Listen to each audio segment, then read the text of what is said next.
So when you open up Reaper, make sure you've downloaded 638 from the Reaper website.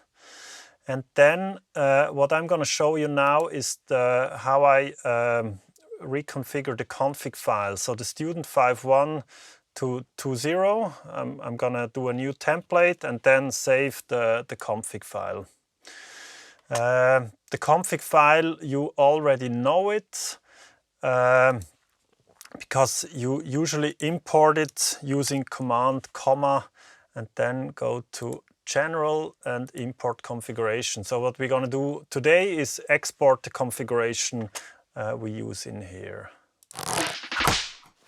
In this new version of Reaper, in 6.3.8, they replaced a lot of stereo plugins with surround plugins. So for example, when we go in one track here, we have the RIA EQ, and usually this is a 2-in, 2-out plugin. You can check here, but now you can click the plugin channels to 6, and then it will automatically treat all the sounds that are played on those 6 channels. And that's really handy, since you can use this, for example, on the voice master. I could have a RIA EQ now,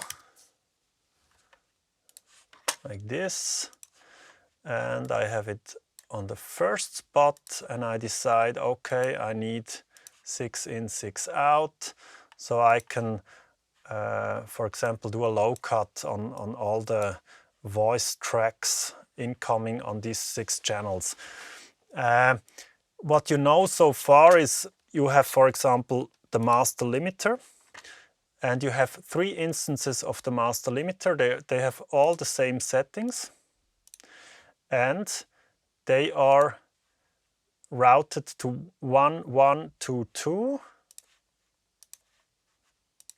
3, 4, 3, 4, 5, 6, 5, 6.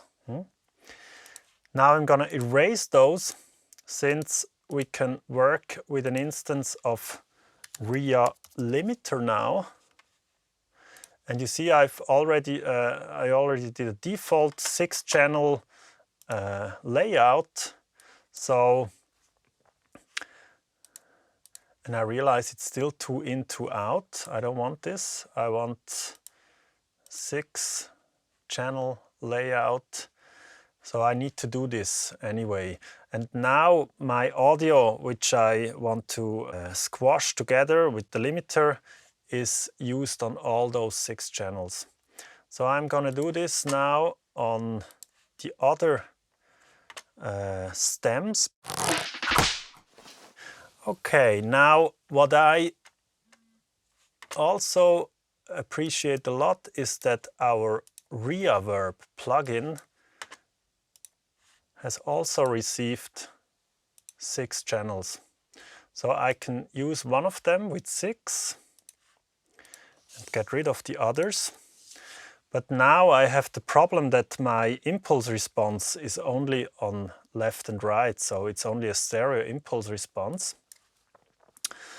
Good thing I recorded a lot of impulse responses for you already on film sets in past years. I, for example, recorded a lot of surround impulse responses on a film by Pippi Lottirist, where I did the production sound, and you find them. Actually, we're gonna upload this folder on the Reaper Exchange folder on projects server, and you will place them in here. If you don't find this folder, you go to Options in Reaper, Show Reaper Resource Path. And here you have the whole Reaper folder, and then you pull the folder to your favorites, and then you will always find this folder.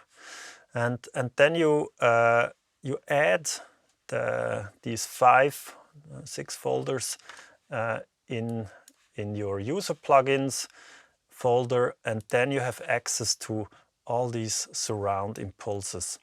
So for example, what did I do? I recorded in Woods impulse responses. That's the Baselstraße Treppenhaus. So the old school building we had before we moved here. I recorded stuff at home. So for example, Kinderzimmer.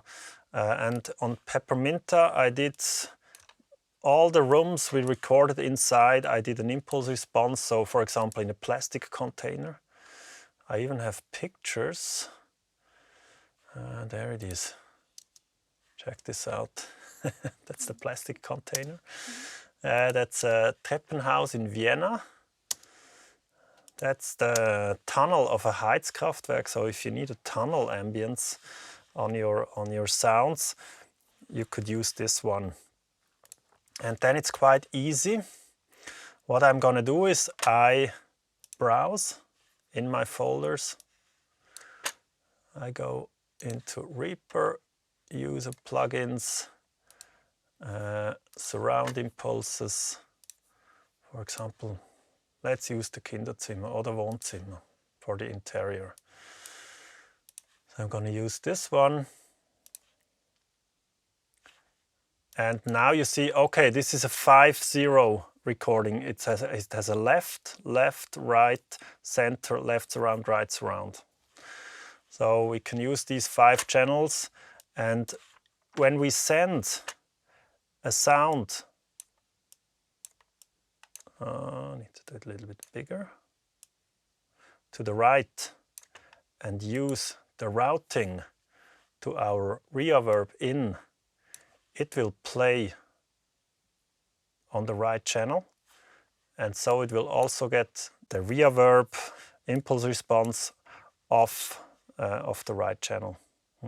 So this is true surround, and that's what I really was looking for, to be able to do this without the need to buy any plugins.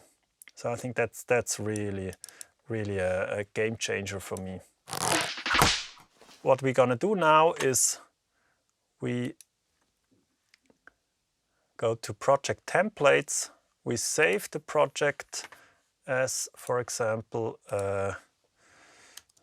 new or Reaper 638. Let's do it like this.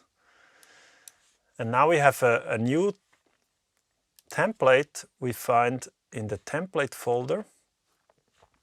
And now I will export these settings as a new configuration. And we're done. Let's go to save. That's HSLU, students. Let's put the date in front, 26, like this. Okay, there we go. That's the one you can import together with the new folders here. I also downloaded some stuff. For example, these here, they are from one of the most renowned reverbs existing, like reverb machines for the studio, Bricasti M7, and you find quad reverbs here. So you can also use them to create surround reverbs. So they are more like, yeah, concert halls and stuff like that. And that stuff I don't have a lot of recordings for. So I suggest when you work in Reaper and you need a new reverb, you open up a new instance of reverb, or just use the ones provided here, since they are already routed with all the sends from all the tracks, so you don't need to reroute everything. So first use these 4. I mean, here is a Valhalla. If you don't need the Valhalla, which is a freeware, you can simply remove these 3 and add a reverb. and browse through the impulse response to see how it reacts.